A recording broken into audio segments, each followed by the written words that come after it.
5,000 years of innovation, a designer's history of board games. Oversaturation, rising costs, thousands of new titles flooding the market every year. This is the reality facing board game creators in 2025. And yet, despite these risks, I believe board games will prove more resilient than almost any other entertainment industry. Why? Because they offer something the digital world can never replace: real, tactile human connection. But before we can understand where the board game industry is headed, we need to understand how we got here. I'm Adam Porter, a game inventor from Wales, and I've just published my 5th book on board game design, Adam in Wales Legacy. In it, I explore the 100 most influential tabletop games in history and what they teach us, not just about mechanics and themes, but about publishing, industry trends, and where we might be headed next. The book runs over 500 pages, so today I'm going to compress that journey into something more digestible, a whirlwind tour of how tabletop games evolved. And if you stick around to the end, I'll share my thoughts on the road ahead, what challenges designers will face in the next decade, and how creators can future-proof their work in a rapidly changing industry. Games have been adapted and customised across generations for each culture who adopts them. Some have been discarded along the way, but many others have endured through centuries. The result is a vast and diverse ecosystem of games in the modern era, rich enough to offer something for everyone. Game design has not just been influenced by other games, but by culture as a whole. Religion and morality have played a part, as has military strategizing, fortune-telling, and gambling. Aristocratic socialising in the Victorian era played a part, as did traditional storytelling, model railway building, sports, literature, TV and film, the internet, and so much more. Tabletop game design reflects the legacy of our evolution as a species. But unlike a legacy board game, the story is never finished. The evolution of game design continues. Last year, I published a video called 10 Types of Board Game Designers and How to Discover Your Own Style. And this video explored the various motivations of game designers, why we do what we do. I categorized designers as engineers, innovators, artists, storytellers, educators, facilitators, entrepreneurs, achievers, entertainers, and naturals. And I wonder whether we can see trends in the motivation of designers throughout history. So to begin the story of the evolution of games, we need to go back more than 5,000 years. Around the time that humans were inventing the wheel, they were also creating board games. The ancient game of Senet predates the invention of papyrus and writing by 300 years. And if we discount the dexterity game of marbles, tabletop games in the ancient era generally fell into one of 2 different genres. So that's abstract strategy and racing games. An abstract strategy game generally feature no luck. Players don't roll dice or draw cards from a deck, and the most skillful player will win. In common with most abstract games throughout history, the games in the ancient era were commonly played on grids, with playing pieces either occupying spaces in the grid, as in chess, or being positioned on the intersections between spaces, as in Go. Ancient racing games, on the other hand, featured a high degree of randomness. Pieces were moved along a track with randomizers, that would be rolled dice or thrown sticks or shells, determining the extent of the movement, and the goal was to get your own pieces from the starting position to a final destination. Sometimes there were opportunities to disrupt and/or eliminate your opponent's pieces. So prominent games from the ancient era which are still played today include checkers or drafts, marbles, Go, Mancala, tic-tac-toe, backgammon, parcheesi, and chess. Games in antiquity travelled along the same paths as spices, philosophies, and writing systems. Their movement was gradual and organic. New ideas were incorporated in each new region. Rules were added or abandoned based on the preferences of the players. Undoubtedly, people adopted what we would now call house rules based on the limitations of materials available for game construction and misremembered rules. It's hard to identify a motivation for designers in the ancient era because designers didn't really exist. The games were created by players. Players weren't entrepreneurs, they weren't seeking recognition, they were engineers and entertainers. And despite ancient games covering the entire spectrum from entirely deterministic to entirely random, they did have one thing in common: Players of games in the ancient era didn't prioritise story or thematic immersion. They prioritised interaction and intense competition between players. As we move into the medieval era, two-player abstract strategy games continued to dominate the gaming world. But the invention of the printing press in the 15th century enabled wider production of a major new gaming component: playing cards. This spawned a vast range of different games and genres and changed tabletop gaming forever. Playing cards were an extremely versatile new component and a gift for engineers and innovators. Engineer designers are often motivated by the challenge of creating an intricate, functional system, solving mechanical problems along the way. Innovators want to explore uncharted territories in game design, using unusual materials, themes, or mechanisms to see what's possible. They're experimenters, subverting familiar mechanisms, turning them on their head, and combining them in surprising ways. The first printed game boards emerged in Germany and Italy in the 16th century. Before this, game boards were typically handmade, painted, or carved into wood, stone, or cloth. Lithography was invented in 1796 using chemical processes reliant on the mutually repellent nature of water and oil and allowing colour printing with sharper detail. By the 18th and 19th centuries, printed game boards were commonplace, particularly in England and the United States. Familiar medieval games included Hazard, the precursor to the dice game Craps, the Bavarian card game Karnoffel, the precursor to bridge, whist and many other trick-taking games, and Dudo, the precursor to liar's dice. So gambling was a major influence on the development of a wide range of card and dice games. Moksha Patam, however, was designed for a very different purpose. This precursor to Snakes and Ladders has its origins in Hinduism. So Moksha Patam was used as a tool for spiritual teachings, illustrating the journey of the soul. The designer or designers of the game were first and foremost educators. The game's often attributed to a 13th century Indian poet, St. Gyandev, making it the first game with a named author, though genuine historical evidence for this is scarce, and some accounts document Moksha Patam as having been created as early as the 2nd century. Moksha Patam was not alone in using gameplay to illustrate a spiritual journey. Other games of the era similarly sought to promote a virtuous lifestyle. The medieval period was followed by an era that I'm labelling early modern games, and this period saw many hugely impactful inventions including the microscope, the steam engine, the cotton gin, and photography. The early modern era saw a shift from the abstract religious and morality games of previous ages towards commercially produced games designed primarily for entertainment. So familiar games from this era include bingo, blackjack, shogi, dominoes, charades, poker, mahjong, and rummy. One landmark title in 1824 is worth singling out. Kriegsspiel was one of the first tabletop war games, accepted as a training tool by the military because of its realism. Earlier war games had abstracted the behaviour of military units so that they could move on a grid, often with chess-like restrictions on their movement. In these early war games, only one unit could occupy a grid space, and the terrain was awkwardly implemented because it had to conform to the grid. Kriegsspiel introduced some very significant new features. Early versions used modular tiles with sculpted terrain to represent the battlefield. Later versions used accurate topographical maps. Units were not restricted to a grid, they could instead move freely using rulers and dividers. The use of a games master allowed for hidden information between opposing forces. The games master would only reveal the position of a unit when it would realistically be visible to its opponent, representing the fog of war. Unlike earlier games, where units were removed from the board if they lost a battle, in Kriegsspiel, units could suffer partial losses and remain in the battle with depleted hit points. The degree of damage inflicted was determined by dice rolls. So this one game cemented in gamers' minds the concept of modular boards, free movement measured with rulers, dice-based combat, hit points, simultaneous action selection, and the use of a games master to oversee play. Kriegsspiel influenced military training, but also hobby war games like H.G. Wells's Little Wars in 1913, Avalon Hill's Tactics in 1954, and tabletop role-playing games like Dungeons & Dragons. In the mid-1800s, as the Industrial Revolution took hold, we started to see the production of boxed board games in the form that we recognise today.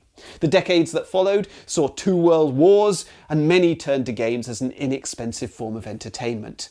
The introduction of television into family homes in the 1950s provided new opportunities for game makers, advertising games, especially those aimed at children, but also the production of games using known properties from television programmes. So this, along with the emergence of chain stores, saw game sales boom in the early 1900s. This was the age of the entrepreneurs. Many of the most famous names in game publishing emerged during this era. Jakes of London were known for introducing ping pong, croquet, and the Staunton chess set. W&SB Ives were credited with launching the modern games industry in America with the games Dr. Busby and the Mansion of Happiness. FX Schmidt, Ravensburger, and Schmidt-Spieler became household names in Germany. Selko and Reiter had hits with Parcheesi and Scrabble. The Ideal Toy Company created the first teddy bears, but also went on to create Buckaroo, Mousetrap, and Kaplunk. In the UK, Waddingtons and Gibsons led the pack, and in Japan, before becoming a video game colossus, Nintendo was a manufacturer of tabletop games, with an initial focus on creating handmade Hanafuda flower cards, a beautifully illustrated Japanese card deck often used for gambling. Nintendo board games included original designs, games based on Western properties such as Disney, and classic games such as Go, chess, checkers, shogi, and mahjong. Only in the 1970s did Nintendo fully pivot towards the rapidly emerging video game industry. During this period, the tabletop industry was dominated by the competition between 2 giants, Milton Bradley and Parker Brothers. In 1860, 24-year-old Milton Bradley set up the first colour lithography shop in Springfield, Massachusetts.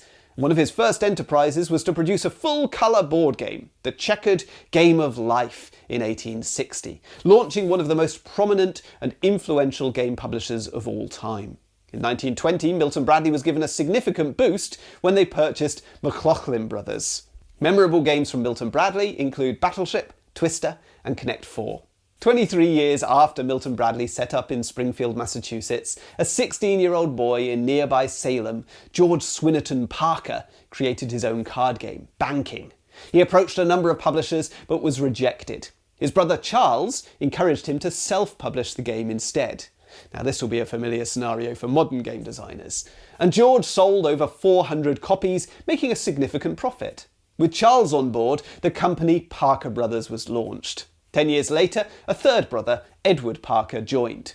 Parker Brothers brought ping pong to the US in 1902. They produced the card games Pit in 1904 and Rook in 1906, which quickly became the best-selling game in the US. Parker Brothers secured their legacy in 1935 when they published Monopoly. In 2025, the biggest names in tabletop gaming are no longer Milton Bradley and Parker Brothers, but 2 other companies who emerged in the mid-1900s, Hasbro and Mattel.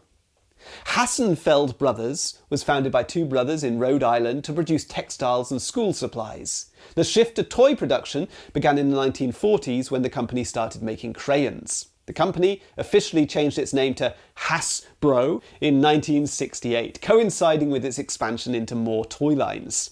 Hasbro only made a significant splash in the board game industry after purchasing other companies, most notably Milton Bradley and Parker Brothers in the 1980s and 90s, consolidating the mass-market board game industry. Mattel was founded by Ruth and Elliot Handler and their partner Harold Matson in El Segundo, California. The company was initially named by combining Matt from Matson and El from El Segundo, which led to the name Mattel. Their first major toy hit was the Yukadoodle, a small toy ukulele, but it was the introduction of Barbie in 1959 and the Hot Wheels line of die-cast cars in 1968 that cemented Mattel's place as a toy industry leader. Mattel's involvement in the board game sector was not substantial during this period, though they did become a major player in the 1990s with the acquisition of Uno. Undoubtedly, there are hugely significant games that I've missed in this boom period in the mass market, and they're all covered in detail in my book, including classic titles like Tiddlywinks, Patience, Subbuteo, Candyland, and Yahtzee. The primary motivation for game makers during this period of rapid growth was money. Many creators explored ways to commercialise existing popular games. Parker Brothers reworked earlier trick-taking games into Rook, utilising an amended deck to avoid the outrage of puritanicals who linked traditional playing cards to immoral pursuits like cartomancy, tarot and gambling. Many publishers produced box versions of Battleship, originally a traditional pen and paper game. Merle Robbins made a fortune by repackaging the popular card game Crazy Eights and marketing it as Uno. Design workshops like Marvin Glass and Associates developed an expertise in creating elaborate plastic devices, leading to fairly superficial gameplay experiences like Mousetrap, which captured the attention of children with incredible table presence. The industry was something of a Wild West. Marvin Glass and Milton Bradley pushed forward with the development of Operation, leaving the original innovator John Spinello out in the cold. Charles Darrow made a fortune from Monopoly, passing it off as his own creation without acknowledging that it was heavily based on Elizabeth McGee's The Landlord's Game. Dutchman Jacques Morgendorf took credit for the creation of Stratego, ignoring many near-identical products which had gone before, such as L'Attaque and Gungeon Shogi. Educator designers became less prominent during this period.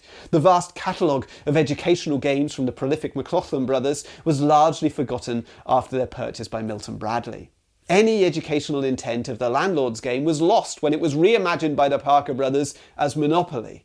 There were still engineer designers tinkering away in the background though.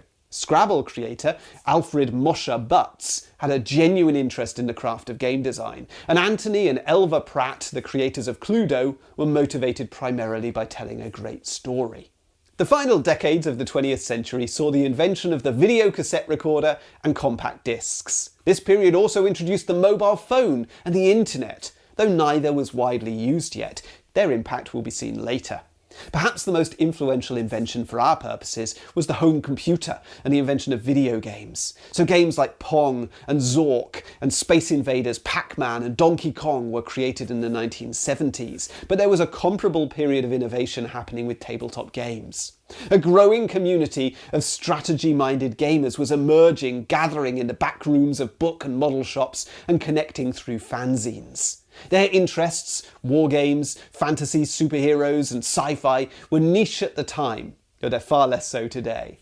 This movement gave rise to what would later be called Ameritrash games, known for their thematic depth and high player interaction. Designers of Ameritrash games were driven to create immersive narratives, designing worlds and experiences that let players briefly escape reality, utilising mechanisms to support the narrative of a game. Meanwhile, a parallel shift was happening in Germany. Following the model of US publisher 3M's Bookshelf series, German board games were evolving. They were becoming more refined, more visually striking, and increasingly focused on player experience. Despite tabletop games having existed for 5 millennia, emerging alongside music, storytelling and ritual, and sharing similar symbolic, social and narrative roles, they'd never been afforded the status of a legitimate art form. And this was starting to change. To expand beyond the children's market, Ravensburger began sending review copies to journalists, resulting in regular board game coverage in German newspapers. Other publishers followed suit, and in 1978 the Spiel des Jahres, the German award for Game of the Year, was introduced. Ravensburger's Scotland Yard and Labyrinth were notable early winners of the award in the 1980s. By the 2000s, a Spiel des Jahres win could guarantee sales of hundreds of thousands of units, making it the most coveted award in the industry. The late 70s also saw the rise of major conventions. So in 1983, the first Spiel convention was held in Essen, Germany, now one of the world's largest board game events, alongside the older American convention Gen Con, which originated in 1968. Both became key venues for designers to pitch their games directly to publishers. During this period, Avalon Hill was revitalised after being acquired by Monarch Office Services in 1971. Avalon Hill's designers were storytellers, but rather than creating fantasy worlds, much of their focus was on simulation, the recreation of historical battles and modern sports. The company published titles like Panzerblitz, Squad Leader, and the Status Pro sports series. They also acquired Diplomacy, a game that flourished through postal play, with players writing letters to each other to form alliances and strategize. In 1974, Gary Gygax and Dave Arneson pitched Dungeons & Dragons to Avalon Hill, introducing the revolutionary concept of role-playing games. Avalon Hill passed on it, so Gygax and Arneson self-published under their own imprint, TSR. TSR created and then dominated the new RPG market.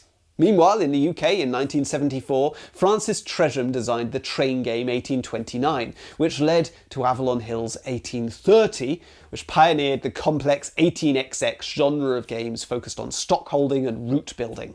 Tresham also created Avalon Hill's Civilization, introducing the tech tree mechanism, which would become a common feature in later strategy games. UK company Games Workshop, initially a maker of wooden game boards, took flight when it secured distribution rights for TSR's catalogue, including Dungeons & Dragons. It opened its first store in 1978 and founded Citadel Miniatures to produce figurines for role-playing and war games. It later released enduring board games like Talisman, Blood Bowl and The Fury of Dracula. Games Workshop's most significant successes, however, were Warhammer Fantasy Battle and Warhammer 40,000, which became the company's flagship franchises. Many titles from this era became lifestyle games, experiences players would invest countless hours into, with publishers supplying expansions to sustain their communities. Dungeons & Dragons, Warhammer and Squad Leader weren't just games, they were entire hobbies in themselves. Now, mass market publishers took notice of the growing demand for strategy and fantasy games. In 1981, Milton Bradley released Axis and Allies and Dark Tower, and then collaborated with Games Workshop on HeroQuest, Space Crusade and Battle Masters. And these were a far cry from the company's traditional family games. But mass market publishers didn't abandon their usual fare. This era would also see the release of Boggle, Top Trumps, Electronic Battleship, Jenga and Guess Who.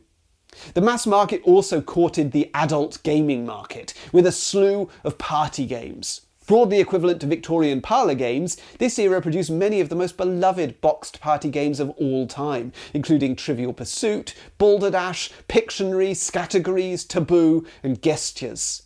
The Russian social deduction game Mafia, later known as Werewolf, was spreading virally across college campuses and building a huge following. The final decade of the 20th century saw video game and home computer technology evolving rapidly.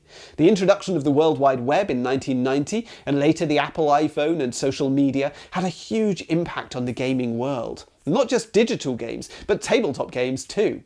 Video games explored all manner of new game genres and mechanisms. Doom popularised first-person shooters and multiplayer deathmatches. Final Fantasy brought Japanese RPG games to global mainstream audiences. Grand Theft Auto defined the open-world sandbox genre. And The Legend of Zelda explored 3D open-world adventure.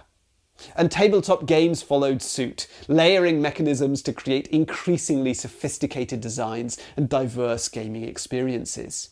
Hasbro was now the major dominant force in tabletop gaming. In 1998, Hasbro acquired Avalon Hill.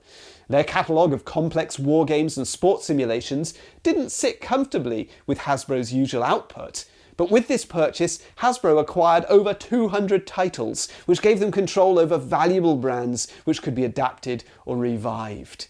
Even if they didn't publish all these games immediately, they prevented competitors from acquiring them. So Hasbro eventually removed a major competitor in the wargaming and strategy market. This gave them greater control over the broader board game industry. The Avalon Hill name carried prestige, and Hasbro saw it as a way to market more strategic or hobbyist games while keeping its main brand focused on casual and family-friendly games. They later used the Avalon Hill branding for games that weren't originally produced by that company, such as Betrayal at House on the Hill, Axis and Allies, Risk and HeroQuest. And some of the most popular games from the original Avalon Hill stable, such as Civilization, Advanced Squad Leader and Diplomacy, were licensed to other publishers to maintain their sizable fan base. As contracts expired, rights to other Avalon Hill titles defaulted to the designers, some of whom established licensing arrangements with other publishers like GMT Games.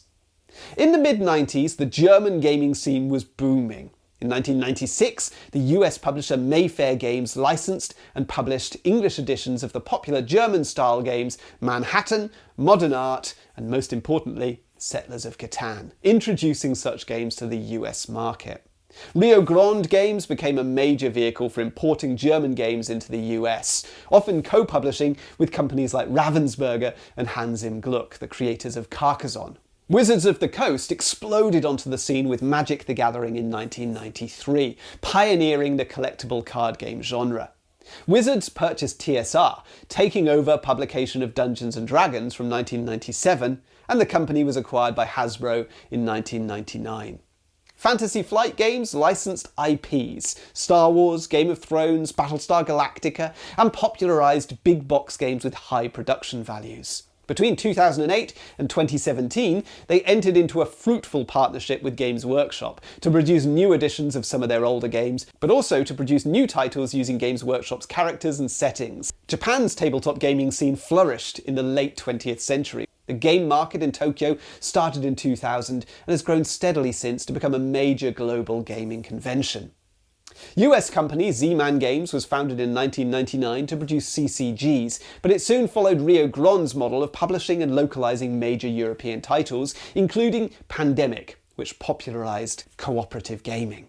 Around this time, the internet became widely available and gamers were no longer restricted to fanzines and play-by-mail. They could talk to each other across the globe and share their gaming experiences, strategies and reviews on Usenet groups and other forums. In 2000, the board game Geek website was created and very quickly became the central hub for board gamers worldwide, an encyclopedia of games. Social media platforms started to emerge in the mid-2000s and gave new avenues for gamers to discuss and coordinate. Gaming groups started to form in towns and cities all over the world. Days of Wonder helped to bridge the gap between family and hobby markets with elegant, accessible titles like Ticket to Ride and Memoir 44. Days of Wonder games became known for their exceptional production values, raising the bar for the entire industry. A gaming enthusiast called Scott Nicholson started a YouTube channel in 2005, Board Games with Scott, featuring board game reviews. Inspired by Scott's channel, another gamer, Tom Vassell, created his own channel, The Dice Tower, which quickly became the most well-known review channel on YouTube through the sheer quantity of videos he put out. This was partnered with a Dice Tower podcast, another new outlet introduced in the internet age. Many more board game YouTubers and podcasters followed. And during the same period, communities of board game designers have developed in cities around the world, and many designer forums have formed online. Social media platforms host discussions between designers and publishers, and YouTube channels such as my own feature many hours of content covering all aspects of game creation. The launch of the US-based crowdfunding website Kickstarter in 2009 revolutionized game publishing. Early crowdfunded games like Alien Frontiers, Eminent Domain and Flashpoint Fire Rescue demonstrated the potential of the platform for self-publishing designers and startup publishers with limited capital. In 2012, crowdfunded titles Zombicide and Kingdom Death Monster featured detailed plastic miniatures and proved how appealing these would be to gamers, with the Kingdom Death Monster campaign bringing in millions of dollars in revenue. Massive campaigns for games like Exploding Kittens, Scythe and Gloomhaven have defined the current era. Kickstarter gave birth to hugely influential publishers like Simon and Stonemaier Games. Trends since 2010 include digital adaptations of games, micro games, social deduction games, TV and film licenses, app-assisted games, roll and writes, polyomino games, escape room games and legacy games. The French company Asmodee had long been the international distributor for a number of European publishers, including Repos, Bombix, Istari and Matago.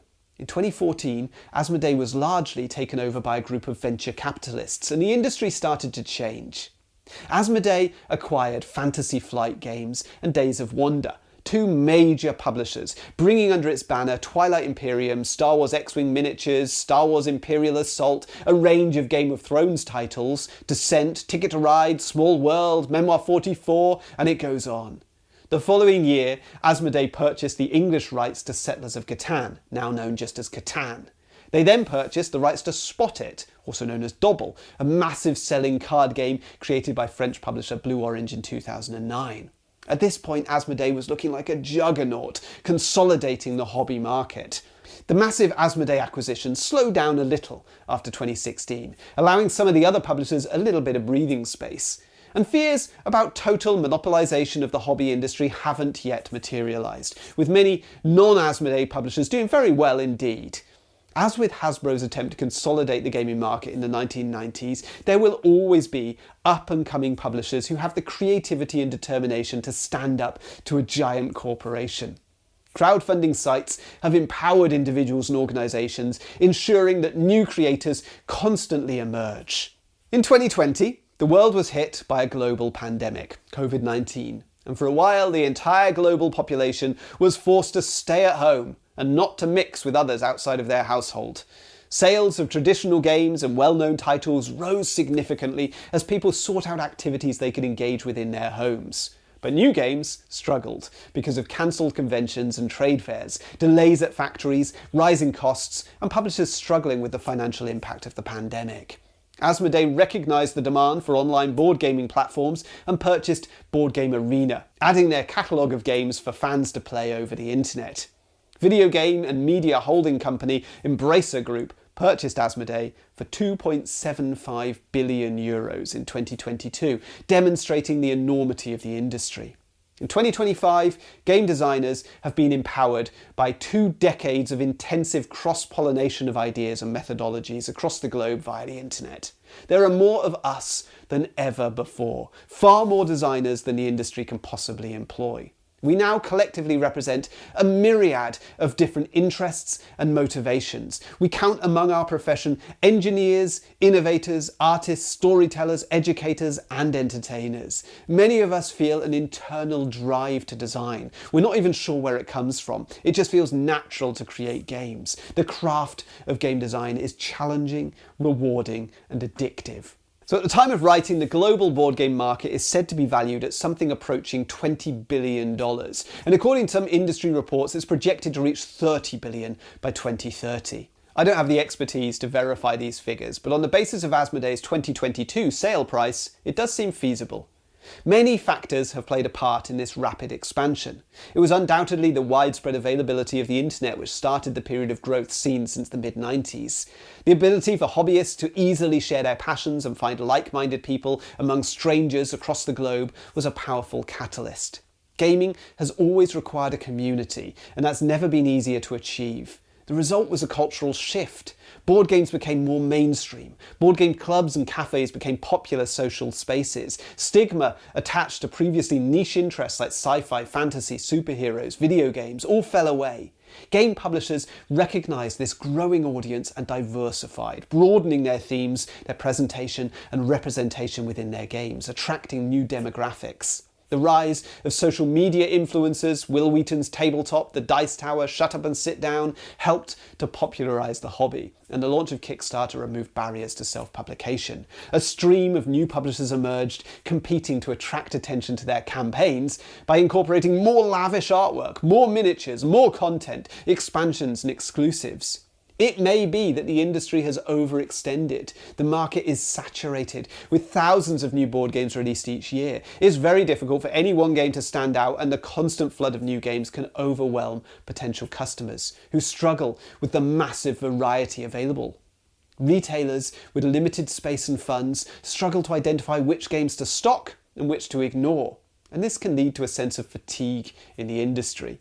For game makers, costs have increased dramatically due to rising audience expectations, the need to compete with other games and global events, resulting in rising prices for materials and shipping. The video game industry faced a similar rapid growth in the late 70s and early 80s, resulting in a significant crash in 1983. With so many companies competing to profit from the popularity of this new form of entertainment, the video game market became oversaturated with low-quality products. Publishers found their products were no longer desirable to stores. Stores heavily discounted the lower quality products, and customers chose to purchase those games instead of the more expensive high-quality titles. Creativity, innovation, and quality was still present in the industry, but customers were finding it hard to access because of the massive amount of substandard product occupying the shelves. Consumer confidence was damaged, and publishers and retailers went under, causing the industry to contract. Now, video games did bounce back a few years later, primarily due to the popularity of Nintendo, who practiced much stricter quality control. Now, you might notice some uncomfortable parallels in the board game industry. There are some publishers who do produce a huge volume of games, each with tiny print runs, with the mindset of supporting those titles which take off and abandoning those which falter, the scattergun approach. Many publishers have recognised the short-sightedness of this model and taken a step back, reducing their output and putting more emphasis on identifying the most promising titles and putting everything into supporting those games. Quality over quantity should be the model for all game creators. By creating consistently high-quality releases, board game publishers can create loyalty among their audience, which will help them to achieve consistent sales. Game designers with consistently high-quality output will develop a strong reputation among publishers who will want to work with them time and again. In the 90s, the comic book industry experienced massive growth followed by catastrophic contraction. The impact of the comic book bubble bursting should serve as a warning to all hobby industries, especially those with a collectible component. Early comic books were treated as somewhat disposable, and as a result they became very rare. This made them desirable to collectors, and publishers noticed that customers would pay significant prices to purchase unattainable items. Over a decade, comic book publishers released many variant covers, limited editions and collector's items, and this drove massive sales and increased prices for sought-after items. Speculators bought up items and sold them on at elevated prices, making a quick profit. Long-term readers were alienated and industry professionals were disgruntled, and this resulted in a total collapse when speculators abandoned the market. Similar crashes have been seen in sectors of the toy industry, most famously the Beanie Babies, one of the first big internet sensations, which crashed at the start of the new millennium after widespread speculation and artificial scarcity inflated prices to an unsustainable level. Oversupply met waning demand, and the phenomenon ended as quickly as it started. The board game industry has not seen significant speculator behaviour. Board games are not usually bought to be sold on later at a profit, though we might see some parallels in the exclusive content provided to Kickstarter backers in some campaigns, or anniversary editions of games with limited print runs, variant covers, often offered to Kickstarter backers but also experimented with at retail in games like Abyss, and the search for rare cards in collectible card games with blind boosters. The board game industry is not immune to individuals who might wish to hype a game, build demand, create artificial scarcity and hike up prices. The board game industry is uniquely positioned to avoid a dramatic crash though.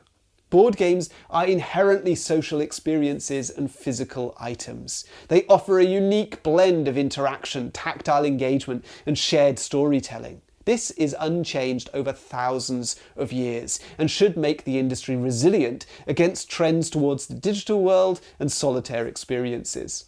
The comic book industry's recovery depended on reconnecting with its core readership, and board games must continue to serve dedicated hobbyists while expanding into casual markets without alienating either group. Games tied to fads or overly reliant on collectible components, for example those with vast quantities of miniatures, might see declining sales once that trend wanes. Toy companies that survived downturns were those that innovated and diversified their offerings. Similarly, board game designers must be agile in adapting to changing market conditions. Hardcore gamers do frequently embrace the collector mentality, often prioritising acquisition of the newest releases, the cult of the new, over enjoying the games that they already own. And this is a double-edged sword for game makers. It can drive initial sales, but it can also lead to burnout and fickle customers. Many publishers have identified that a more sustainable approach may be to support existing brands with new titles set within the same universe to help support the entire line. Each new release then helps to promote the previous titles and keeps them relevant and at the forefront of players' minds. Crowdfunding platforms have removed barriers to entry into the industry, allowing niche games to thrive without needing access to the mass market. And this is great for designers, but the absence of a publisher evaluating and developing these games can result in less robustly playtested games hitting the market, attracting audiences with lavish presentation rather than high-quality gameplay. The importance of extensive playtesting with diverse groups cannot be overstated. Playtesters scrutinise and provide objective feedback on all aspects of a prototype game and help designers to hone their product. Launching a game which has rough edges, unintuitive rules, frustrating or confusing gameplay and poor balance may not affect a game's initial sales on crowdfunding sites, since players can't try it before they buy it, but it will certainly make customers think twice before they play any future games that you create. The sheer volume of new games released each year does pose a risk. Many excellent games struggle to find their audience due to the crowded marketplace. There's only so much space on retail store shelves. Manufacturing and shipping costs have risen dramatically in recent years, and these costs are passed on to consumers, making some games very expensive. This disadvantages the smaller publishers considerably, as larger publishers are able to manufacture larger print runs at a reduced cost per unit. The video game industry has grown into a $200 billion juggernaut. While board games will likely never reach that scale, their growth as another significant outlet for gaming is only likely to continue. The board game industry does not show significant signs of a speculative bubble emerging, so it's unlikely to experience a catastrophic collapse akin to the comic book crash of the 1980s. But it's not immune to market challenges. Unchecked saturation, rising costs, trade wars and tariffs, and player fatigue could trigger a significant market correction. There's a hugely significant new technology emerging, which is going to change the world in a myriad of different ways. Artificial intelligence has hugely positive applications, but also massive, potentially catastrophic risks, and it's likely that many tasks and activities traditionally reliant on human input and interaction will become obsolete. Ultimately, the future of board gaming hinges on game makers' ability to balance innovation with tradition, while embracing the unique strengths of tabletop games as tactile, beautifully crafted objects that foster community. As the world becomes increasingly digital, I can only see tabletop games becoming more and more desirable, fulfilling a human need that the digital world can't satisfy. So that brings this potted history to a close. For now. Perhaps I'll revisit the topic in 10 years or so and see what changes and innovations have occurred. But in the meantime, if you enjoyed the video, I'm certain you're also going to enjoy my book, Adam in Wales Legacy. Design lessons from history's most influential tabletop games. At over 500 pages, it covers 100 incredible games throughout history and highlights lessons for modern game designers from each of them. The book's available now on Amazon, and if you do get a chance to read it, please do leave me an Amazon review. It helps me so much. Thank you for watching. And until next time, all the best.